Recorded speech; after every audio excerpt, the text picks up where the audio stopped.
Hi there, I'm Julie Washburn. I'm the Executive Director of the Washington Food Coalition. And because of what's going on with the state budget situation and how it's a work in progress, we wanted to bring you a few very simple little videos to try to help explain some of the different issues that are going on, the things that we're staying involved in and staying up to date and trying to keep you up to date on. There's a lot more information on our website and on our blog with a lot more details on these situations, but we wanted to get just the basics across in a few very short and simple videos. So here's the situation going on with the Washington State Legislature. There are 49 districts in Washington that make up our bicameral body of legislature, meaning that there's two parts to it. There is both the House and the Senate, one senator and two representatives in the House for each district across Washington.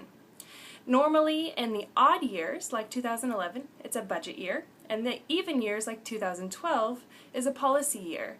And the legislature meets on the second Monday of every January.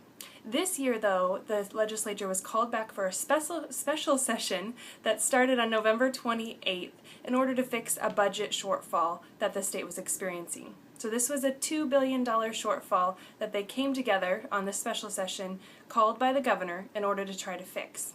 The legislature did end this special session early with only a partial fix to the budget. There's much more work to be done. And the budget that was passed was an all-cuts budget. So they will reconvene in January to continue the budget process and to find a way to make up for the rest of the budget shortfall. Hi, I'm Yvonne Pitroff, and I'm here today from the Vashon Food Bank to say a few words about EFAP. EFAP, E-F-A-P, stands for Emergency Food Assistance Program and represents state funding that supports the emergency food system in Washington. Now, the beauty of EFAP lies in that it is a statewide response to hunger that offers the flexibility to address needs in communities and local barriers to getting people food in communities across the state. And here's how that works. EFAP funding can be used in a variety of ways. Food banks use it to help pay for transportation costs to get food to programs. It's used to help pay for operational costs such as utilities and space to handle food safely. Very often, EFAP funding is used to purchase food directly, and for many food banks represents the bulk of dollars they even have to purchase food to fill in the gaps. Now, tribes across the state receive EFAP funding as well. Tribes use EFAP funding to either offer people food vouchers directly or oftentimes operate tribal food banks on tribal lands.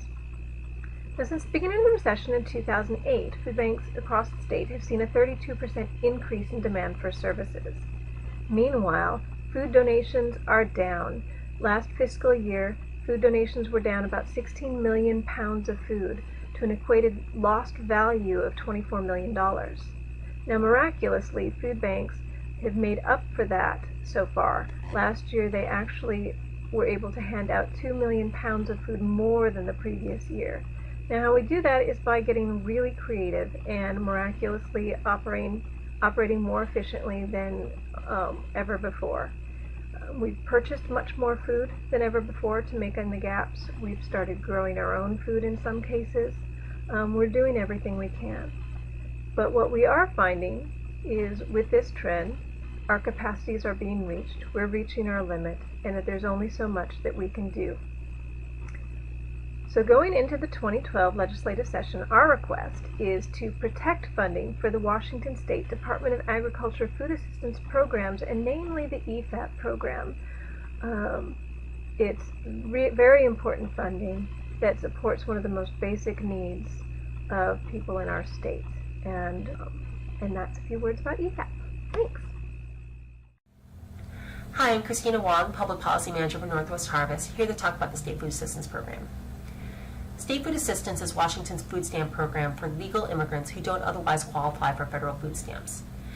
This includes green card holders who have lived in the United States for 5 years or less, victims of domestic violence, stalking, sexual assault, and human trafficking who are working with the government to prosecute their abusers, and people who live and work here under special agreement. So for instance, here in Seattle, there's a community from the Marshall Islands who originally came here for medical treatment when their home country was irradiated by United States nuclear testing in the 1940s. Currently, there are about 31,000 individuals who benefit either directly or indirectly from state food assistance, including about 12,500 children. This year, the governor has proposed eliminating the state food assistance program, even though the program has been costing significantly less to operate than what was predicted when the budget was being written for the 2011-2013 biennium last year. This is for two reasons. First is when the governor proposed eliminating the state food assistance program last year, the Department of Health and Human Services issued notices to everyone on its caseload, letting them know that the program had been terminated. A lot of people fell off of the caseload and haven't been returned to the state food assistance program since then. The other reason is because this is a program in which people tend to age out of it. Once green card holders have lived here for more than 5 years, they can move on to the federal food stamp program called SNAP and no longer have to take food stamps that have been bought by the state. So why should emergency food providers care so much about the state food assistance program? Well, it's because without these benefits, then these families, in order to put food on their tables, are going to become more dependent on food banks. Eliminating the state food assistance program will drive more people to the doors of food banks, precisely when they're serving more clients, record numbers of clients even, and at the same time experiencing rapidly dwindling supplies of food and other resources. So we really need the voice of hunger relief programs to tell legislators that the state food assistance program is important, that food stamps cannot be replaced by food banks, and that the state food assistance program is vital to our newest neighbors who, just like the rest of us, have fallen on hard economic times while they're trying to work their way towards self-sufficiency. Thank you for your support.